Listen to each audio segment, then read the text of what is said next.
No, I'm joking. I do actually need to speak to her about it. All right. All right, who's crying? Not crying. They want clarity. Yeah, I don't know why they've not asked you for clarity. They've asked me for clarity from you, which is a bit eh. On the That's a lot. I don't like that at all. yes, on the bench trial you did with the precedent setting. Leanna's asked. She's not upset about the verdict, but she's trying to understand that uh, your mentality in setting the precedent, but not enforcing your own precedent in the case. And I then, explained it on the bench, so if she and has a then, problem with it, then she can appeal. no, she doesn't want to appeal it. She's trying to Okay. understand to better herself and work forward. She's not appealing. She's not complaining. She's trying to understand. And then the statement about closings don't matter.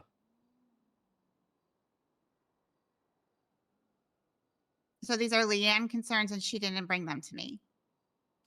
Yes. Then I don't feel like answering them. This is not a good precedent, right? If you want to find something out, go talk with the judge. Why is she going above my head to talk to you?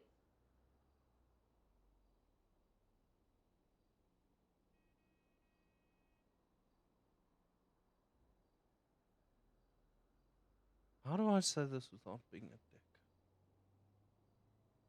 Anyway, to explain it to you, the word precedent and the meaning of precedent is to set a standard moving forward. It is not retroactive. I set the precedent that is for things moving forward. It does not apply to what was in the courtroom.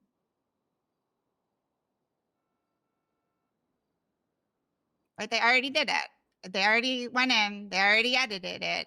Right? That we can't change that. But because they did that and it was brought up, moving forward, that won't be allowed anymore.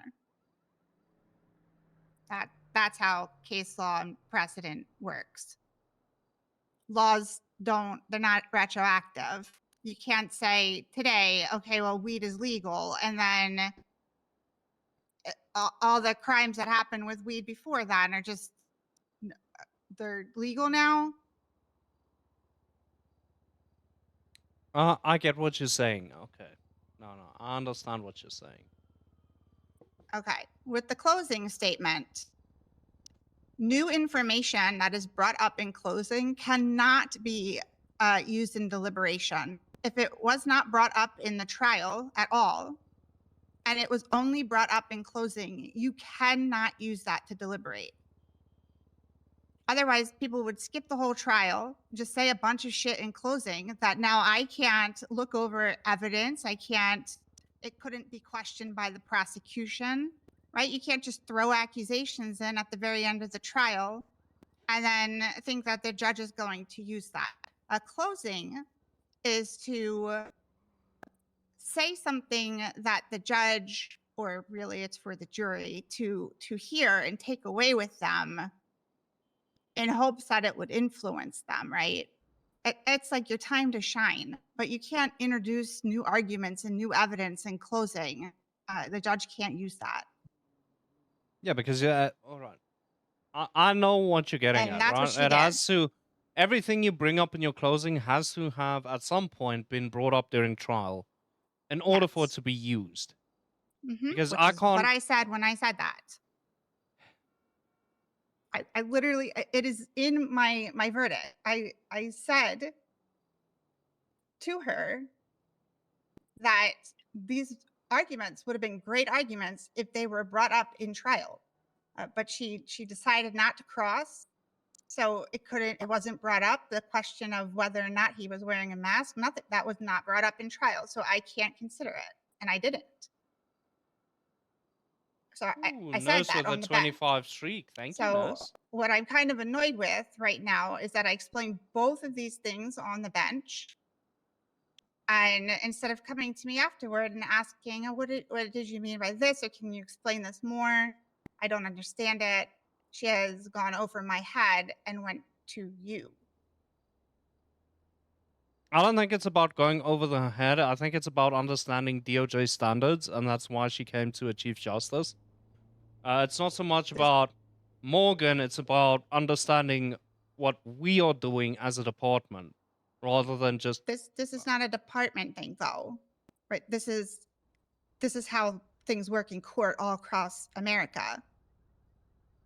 That's not it doesn't just pertain to us. That is what a precedent does. And a judge cannot consider new information or evidence in closing. I know she's a new lawyer and she could have come to me so I could have explained and taught her this, which I would have rather used it as a teaching moment if she didn't understand. I mean, I can call her down. Yeah. Mm-hmm. The thing is, I didn't want to give her an answer to anything without having heard from you and then just wing it, right? Because Yeah, I I don't appreciate that. like the word of mouth. She came to me with her not necessarily concerns, but rather help me improve. Because she's not a criminal attorney. She doesn't do criminal. This was an extenuating circumstance for her. But in the future, she's aware that it might come up again, and she just wants to understand. I don't think she's complaining.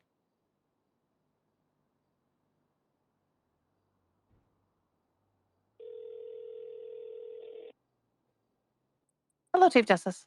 Howdy, Miss Cassidy. You already in your meetings or no? No, we're just waiting to be called. We're still standing out front. Could we borrow you for a sec? Because Morgan really wants to talk to you directly instead of this word of mouth on Yeah. how things went. Just so that it's straight from the horse's mouth instead of going through me to you and then back to me, back to her. And then I'll be present throughout the whole conversation as well. Okay, I'm bringing my attorney. All right. Okay. Okay. Let me go get her quick.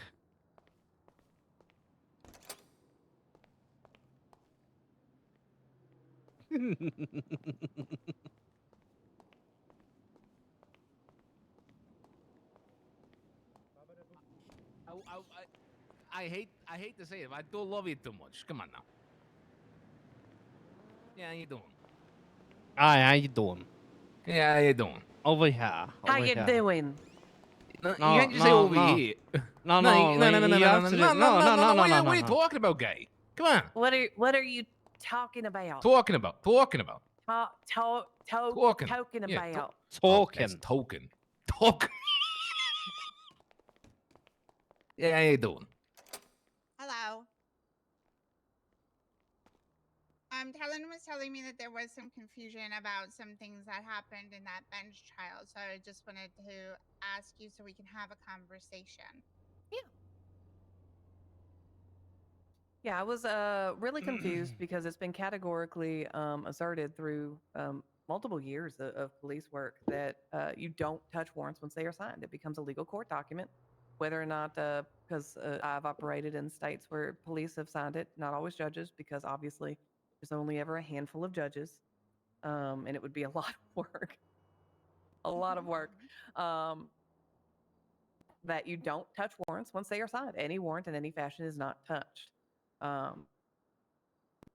And I'm confused why it wasn't thrown out entirely, because it was edited afterwards. Therefore, that invalidates and voids the entire arrest and borderlines on a Fourth Amendment issue because it makes a arrest unlawful at that point because they're pulling them in off of a warrant that was edited post fact. So we'll start off on that part and then we'll touch on the closing stuff later. Sure. I agree with everything that you're saying, which is why I made the precedent on what I think. And remember, I've not been here as long as you have. I've not been here before the past 3 years. We have a lot of things that are understood with some people who have been around and some people who have not. And those things haven't been written down anywhere. And even though they seem like common sense, like this seems like a common sense thing to me. And obviously it is to you as well. But it's not Yeah, it's a common new sense wave to thing. I've only seen it in newer police officers, but I think that's a training standard that they were because that's one of the first things that I learned when I was a Mhm. baby police officer was you don't fucking touch that once it's signed. Yeah. Once it's signed, you're done. So Yeah, make yeah. sure that you take your time and you actually get everything that you need in there before you sign it, because once you do, it's done. Yep. So the reason why I allowed the trial to move forward is because I set the precedent for moving forward, and after looking over what was added, I didn't think what was added was substantial anyway. But also, like, it was already done, and he was already arrested, and we were already in court. So I just wanted to give everyone their time in court. Um, that's that's pretty much why I did it that way. It needed to be brought up, and I'm so glad that you did, because it definitely needs to be in writing. And I did the next day attend the PD shift change meeting and explained that exactly what you just said, that the judges should be signing arrest warrants, but we don't, because that would put a bottleneck in everything and nobody would get shit done. So we allow police officers to write their arrest warrants and have their command approve them, but there's still technically a court order after you hit whatever they hit active, or whatever makes them active. So once you do that, that is like the judge signing it, and you cannot go back in there and do anything to that arrest warrant. So now there are no excuses moving forward. If I I could, figured it was like a medium ground. It's just I think the best way to teach them that lesson was to throw that out and use that as a case. Part of the reason why I honed in on it right then and there is because it was a smaller charge. Because Mhm. I've seen time and time again PD slipping up due to whether it be ignorance or just, I think Peanut's case in the repeatedness of it is a perfect example where it just ends up handing through so many hands, or for whatever reason, this person can't do it, so now this person has to do it, and then they have to catch up. It's better that it happens on a much smaller felony case of 20, 30 months than a potential life in prison situation where all those man hours just go to waste. It was very clear that not a lot of man hours went into this case at first glance, as Mhm. Hank likes to say, prima facie. yeah, Um, yeah, I appreciate that. yeah, I figured I'd fit that one in for you, Hank. I If I could be so bold as to interject this time, it's something that's been bothering me. You keep saying you set precedent, but then ruled against the precedents. That does not set precedents. That sets rules for after. That means they can get ahead of the time and scrub bad warrants clean. That is not precedent. That just means you don't make that mistake again, guy. Come on now. Come on now. I You don't want to know. set. I don't You want to understand if what you you're saying. if you want to set precedent, that was the time to set it. I did set it. I said it and said this No, is but how it's going to that's be no, moving forward. that's That is literally what precedent means. no, but that's what I'm saying. You I can't use set. my discretion. If Okay. if I could please be allowed to finish. Sure. You can't set a time and only apply it after that case. Okay. If you want to have teeth, you gotta set it right there and then and use it right there and then. It just Okay. means the police are gonna clean and scrub away the other mistakes they've got, and you're not gonna be any the wiser. It's not a good way. It's a reactive rather than proactive approach. We need to be proactive as a law-abiding citizens and law professors in our case. Okay, we need to be able to do that properly. Thank you for You know, your opinion. and as well as which, was this a search warrant or was this an arrest warrant? It was an arrest warrant. Okay, well, in both cases, if the scope of it changes, it invalidates the warrant. Full stop. Okay. It means that the Sir, I'm not going to argue it anymore. I made my decision. Okay. I understand you have your own opinions on this. This is all said and done. This is not why I'm here to have you argue with me about what I did. I did what I did. I don't need to explain it any more than I have. We'll move on to the second point at hand, which was the closing. Is that correct? Yeah, I'm just very confused because they didn't actually prove that it was him. They just said that it was. They never said that he was positively identified, and there would be no way in the format that the court was in that moment to have argued that point outside of closing. I argued it at the start, in the opening, and at closing. So how does closing not matter at all? That's not what I said. So in closing, if you bring up new arguments or new evidence, I cannot, or no judge can use that in deliberation. It has to have come up in court. So if you had crossed that individual and inquired, how did you know that that was Goosh? If you said that one thing, right? Then you introduced the argument, and you could have torn this whole case apart. It would have been beautiful, because you're right. You're absolutely correct that if he was wearing a mask, which in the report I don't know if he was, and nobody said it except you in your closing, then yes, they would have needed to have positive identification, and no one explained that anywhere in the report, and she didn't say anything about it in the trial. It would have been yours. You would have had it in the bag. But that would have opened up scope, and I also brought it up in my opening argument. Do opening arguments not matter either? If you don't argue it through the trial, no. I don't understand. I'm sorry. Because it would just be you saying it, right? But I don't have any evidence of what you're saying. Like, nobody's given me sworn testimony. But It's exactly, the evidence isn't on me to prove my client innocent. It's on prosecution to prove he did it. That's why I I'm failing to understand. no. Yes, you are right in saying that. But because it was never brought up in the trial, and it's not mentioned anywhere that he had a mask on, I just can't assume that he didn't have a mask or he had a mask on. So you assume the affirmative from the plaintiffs, What? but that's if it can't be assumed either way, it has to be thrown out, and therefore no probable cause that he had a mask or mask on or mask off. It was not mentioned in the report anywhere that he was hidden at all. So why would I assume that he was?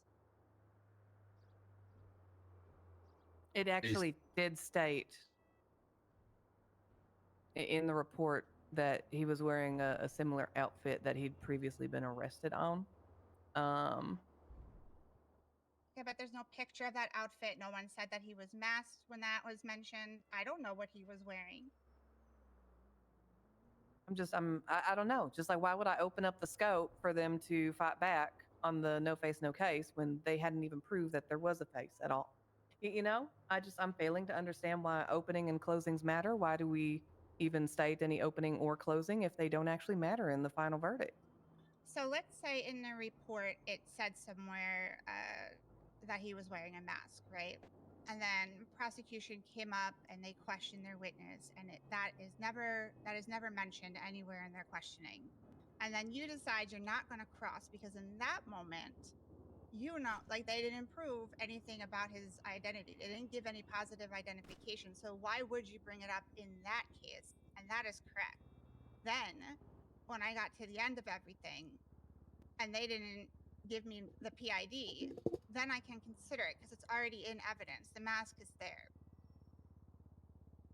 But the fact that that's not mentioned anywhere means I don't even. But how I and wouldn't where be would able I to bring that up know. exactly is the thing. Because like if I question her, then I open up the scope for them to actually prove that burden. There has Yeah. to be an in between, is what I am saying, outside of just witness and then straight to closing to give us a chance to prove it. You would call her on recall.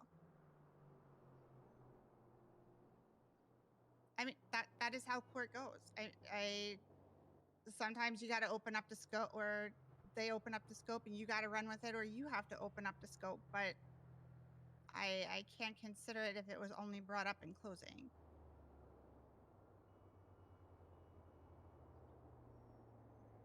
This has offered me no clarity. I apologize. I'm sorry. No, I apologize if I'm not explaining it well.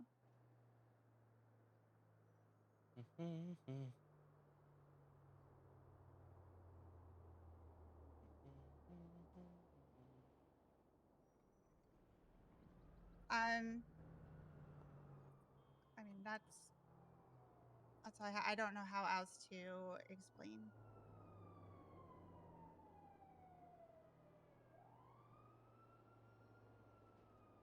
Yeah, I don't know. I don't know what questions to ask here because I think we're at an impasse. Okay. Well, if anything else comes to mind, you're welcome to always talk to me or stop me after the trial or anything. I want to be approachable. So don't hesitate. Yeah, it just you seemed busy, and then afterwards I didn't see you, so I wasn't able to do anything, and then I had to go do something. I understand. We do be busy people.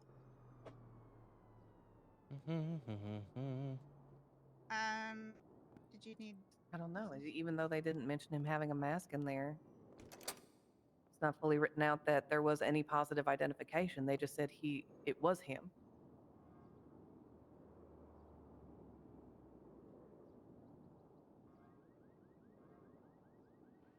Come on, Luna. This is not my conversation. You're supposed to push the conversation, Luna.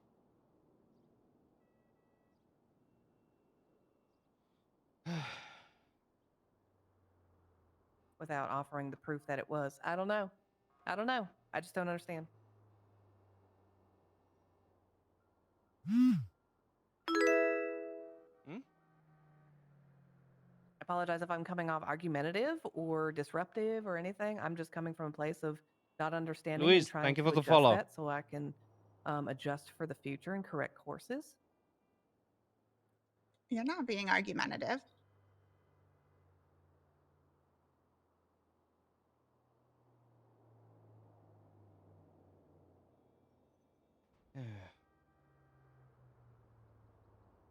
Come on, Luna. It's your conversation. Push it. And I also I want to encourage too, if you don't agree with how I ruled and you believe that there was a procedural error or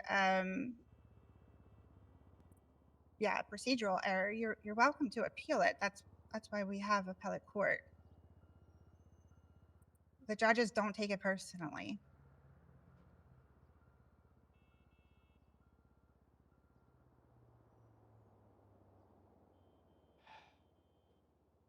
I can better explain it than she just did. What the fuck?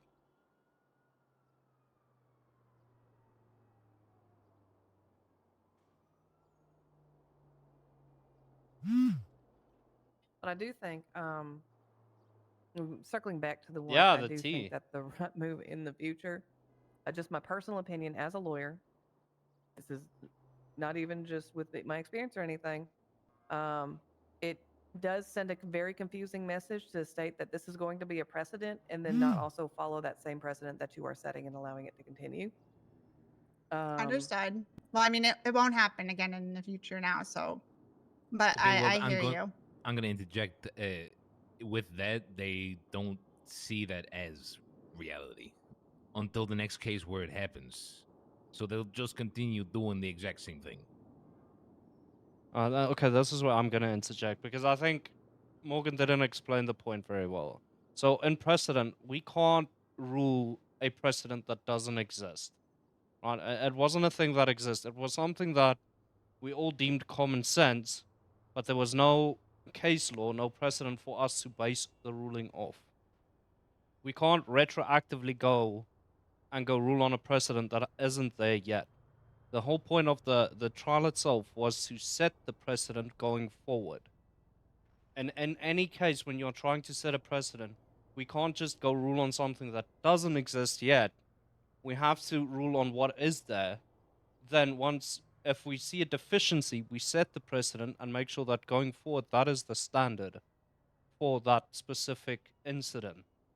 And I can't just rule that to be illegal when there's no grounds for me to determine it to be illegal. And yes, while we all get it's common sense to not edit the fucking warrant after it's been signed, the argument there is there was no clarity, nothing written down procedurally that that is the case. I'll also counteract that point. Very famous set of trials took place in Nuremberg, right?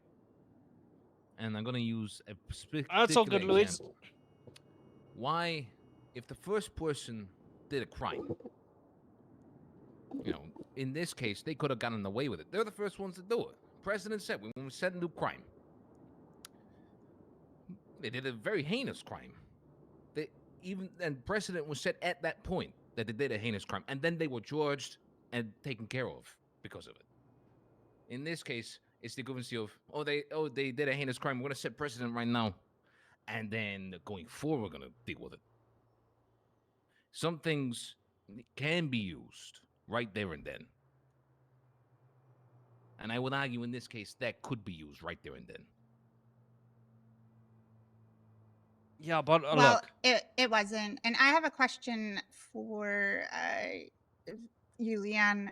Yes. How did you know it was edited? Did you see her editing it? Live editing, literally in front of me. Okay, so this also, like, Leanne had eyes on that warrant, right? But this also gets in some kind of weird territory because there's no timestamps when people go in and change things, and there's no way for us to know what has been changed, right? Yeah, that's the unfortunate. There's some stuff that you can, Mhm. and the MDT tracks that. But in the body of the report where she was currently editing, the only reason I caught on to it is because I saw it happening in front of me. But I also have a habit to any report that I'm added to, I take a picture of the second I get my hands on it, especially So if it's like a smart. warrant. Yes. But that's me. Not every baby lawyer's gonna think of doing that. Right. But I'm operating in the fashion of making sure that we're holding the system accountable, and the people that participate in that system. So that's just my scope. I don't think anyone else probably retroactively will be able to catch this if they do. But Right. from as far as I know, several officers were operating in that capacity, thinking that they could edit warrants at any given time, and that's concerning, incredibly so, because like I said, I think it's a very much a new wave thing. Maybe it's just simply because I'm what's known as old guard, that we knew not to do it, especially considering there is a Jordan. U.S. case law over this exact thing. I know that it is incredibly unique because we allow officers to No, sign a Bandit, warrant, it was ruled but you it can't was my do that, understanding right? that same practice would be It adopted. goes into amendment regardless. violations. Uh, So the Yeah. ruling was you I'm just bringing cannot it up do that. because it seems But like right because now this what didn't is being exist argued legally is I prior should to have this dropped it because case, now they might go back and start fucking around with other warrants, and there that gets weird because there's no way for us to know, right? Like we're speculating on things that we can't go back and look at. So let's just move forward. We have the precedent in place. Now everyone knows there's no excuses. So that if people are being really smart, like Leanne, and they're taking pictures of a warrant, and then later on they go back and they look at that warrant, and that warrant's been fucked with. Well, now they have yes, no excuse, we couldn't. yeah, I mean, which is obviously, what my we goal. needed. You I couldn't got just exactly what I throw. was looking for either Yeah. way, and my client's happy because You now can't he just gets to be actively throw famous the and warrant his out name used in a case law. based on common Um, sense. You have to have some legal but backing to yeah, throw it's out just the warrant, right? We didn't have the legal frustrations more backing, with police, and just I just don't understand like what the so we closing couldn't stuff. just But throw it out. But now we have the legal we'll see. backing. I don't know. I think that there should be something outside of just witnesses, because isn't there like a portion where you talk about evidence at Yes, all? there is. After questioning on witnesses, ideally we give opportunities to both sides to highlight any evidence they might have. Mhm. A lot of them That just don't do opportunity it. wasn't. Yeah, that opportunity wasn't given. I was understanding that it was witness and then straight to closing. Um, so that's where Uh, I'm misunderstanding, maybe, unless things are changed in bench trials. But it had to be a bench trial in that moment because it was actually a pretty severe thing that I caught wind of. I asked state if they had any evidence or they wanted to highlight, and they said they did not, so they didn't highlight anything. And then you rested. I don't remember if I asked you or not. Oh, you asked specifically about a witness, not resting on evidence, and I think that's maybe you were thinking evidence in focusing because there was only one witness, which was Let the me look at evidence. my transcript. Yeah, I mean that could be possible.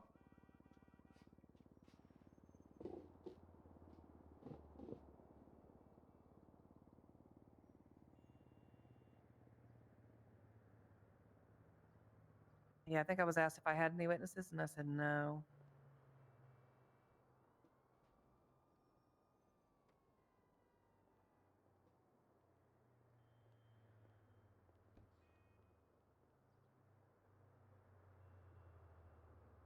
I have highlighted evidence, none, but I don't know because you didn't call witnesses. I think that was written for the prosecution.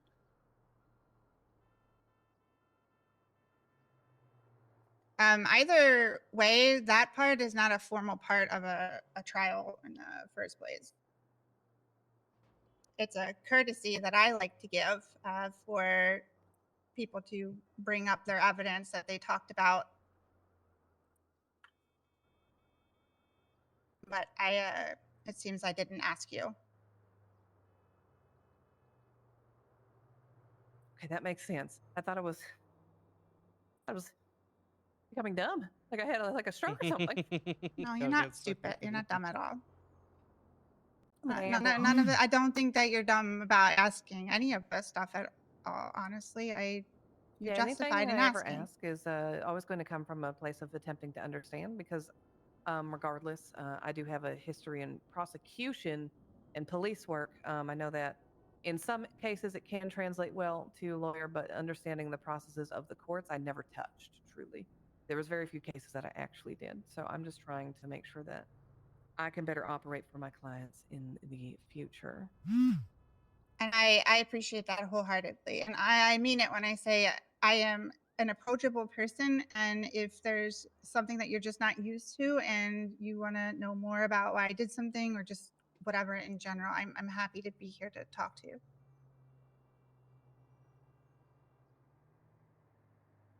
So in the future, I could say before we move on to closing statements, I'd like to just highlight a particular piece of evidence here. 100%. Okay. Okay, then yeah, I understand that. Okay. Right. We're good. Thank you. I appreciated speaking with you here. Yes, and I know it's not easy to be in a position, and regardless of outcomes or frustrations or misunderstandings, I did see, and even state so, that you were attempting to find a medium that worked for everyone, and that is a very hard position to